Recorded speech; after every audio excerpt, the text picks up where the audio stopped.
दोस्तों, स्वागत है आपके अपने YouTube चैनल अज्ञात दुनिया में। आज हम बात करेंगे सनातन धर्म के बारे में। बहुत से लोग हिंदू धर्म को सनातन धर्म से अलग मानते हैं। वो कहते हैं कि हिंदू नाम तो विदेशियों ने दिया, पहले इसका नाम सनातन धर्म ही था। फिर कुछ कहते हैं कि नहीं, पहले इसका नाम आर्य धर्म था। कुछ कहते हैं कि नहीं, पहले इसका नाम वैदिक धर्म था। हालांकि इस संबंध में विद्वानों के अलग अलग मत हैं। सनातन का अर्थ है जो शाश्वत हो, सदा के लिए सत्य हो। जिन बातों का शाश्वत महत्व हो वही सनातन कही गई है। जैसे सत्य सनातन है, ईश्वर ही सत्य है, आत्मा ही सत्य है, मोक्ष ही सत्य है, और इस सत्य के मार्ग को बताने वाला धर्म ही सनातन धर्म भी सत्य है। वो सत्य जो अनादिकाल से चला आ रहा है और जिसका कभी भी अंत नहीं होगा, वो ही सनातन या शाश्वत है, जिनका न प्रारंभ है और न जिनका अंत है। उस सत्य को ही सनातन कहते हैं। यही सनातन धर्म का सत्य है। वैदिक या हिंदू धर्म को इसलिए सनातन धर्म कहा जाता है क्योंकि यही एकमात्र धर्म है जो ईश्वर, आत्मा और मोक्ष को तत्व और ध्यान से जानने का मार्ग बताता है। मोक्ष का कॉन्सेप्ट इसी धर्म की देन है। एक निष्ठता, ध्यान, मौन और तप सहित यम नियम के अभ्यास और जागरण का मोक्ष मार्ग है। अन्य कोई मोक्ष का मार्ग नहीं है। मोक्ष से ही आत्मज्ञान और ईश्वर का ज्ञान होता है। यही सनातन धर्म का सत्य है। सनातन धर्म के मूल तत्व सत्य, अहिंसा, दया, क्षमा, दान, जप, तप, यम, नियम आदि हैं, जिनका शाश्वत महत्व है। अन्य प्रमुख धर्मों के उदय के पूर्व वेदों में इन सिद्धांतों को प्रतिपादित कर दिया गया था। जो लोग उस परम तत्व पर ब्रह्म परमेश्वर को नहीं मानते हैं, वह असत्य में गिरते हैं। असत्य से मृत्यु काल में अनंत अंधकार में पड़ते हैं। उनके जीवन की गाथा भ्रम और भटकाव की ही गाथा सिद्ध होती है। वो कभी अमृत को प्राप्त नहीं होते। मृत्यु आए इससे पहले ही सनातन धर्म के सत्य मार्ग पर आ जाने में ही भलाई है। अन्यथा अनंत योनियों में भटकने के बाद प्रलय काल के अंधकार में पड़े रहना पड़ता है। ओम पूर्णमदः पूर्णमिदं पूर्णात् पूर्णमुदच्यते पूर्णस्य पूर्णमादाय पूर्णमेवावशिष्यते।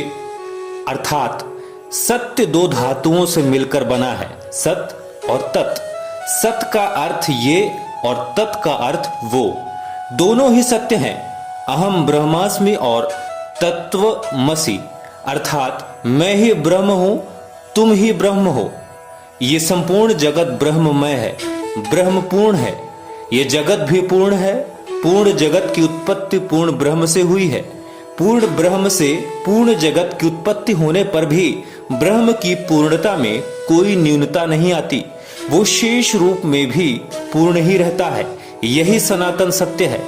जो तत्व सदा सर्वदा निर्लेप, निरंजन, निर्विकार और सदैव स्वरूप में स्थित रहता है, उसे सनातन या शाश्वत सत्य कहते हैं।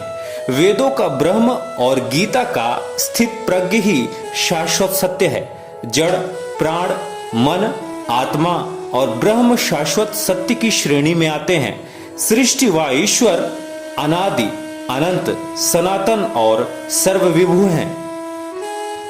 जड़ पांच तत्व से दृश्यमान है। आकाश, वायु, जल, अग्नि और पृथ्वी।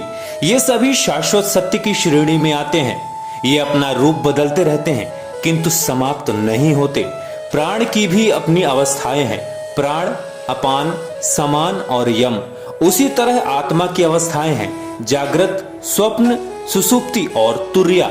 ज्ञानी लोग ब्रह्म को निर्गुण और सगुण कहते हैं। उक्त सारे भेद तब तक विद्यमान रहते हैं जब तक कि आत्मा मोक्ष प्राप्त ना कर ले। यही सनातन धर्म का सत्य है।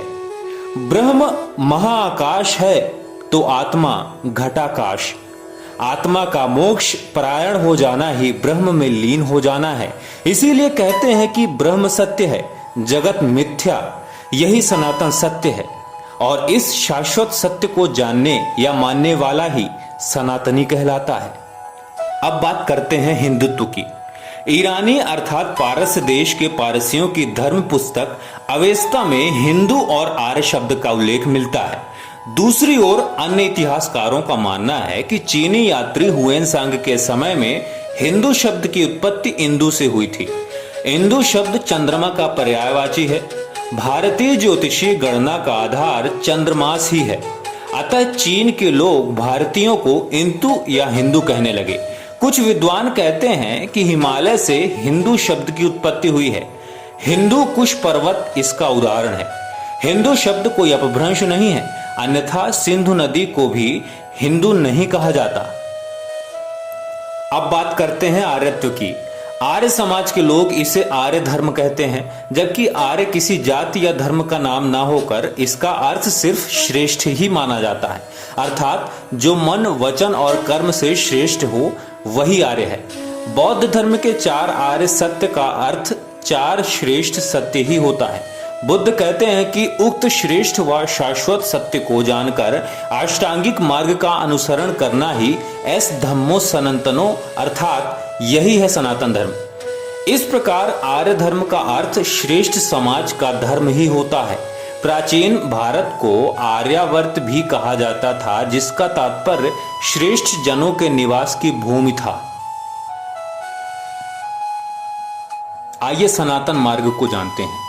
विज्ञान जब प्रत्येक वस्तु, विचार और तत्व का मूल्यांकन करता है तो इस प्रक्रिया में धर्म के अनेक विश्वास और सिद्धांत धराशायी हो जाते हैं।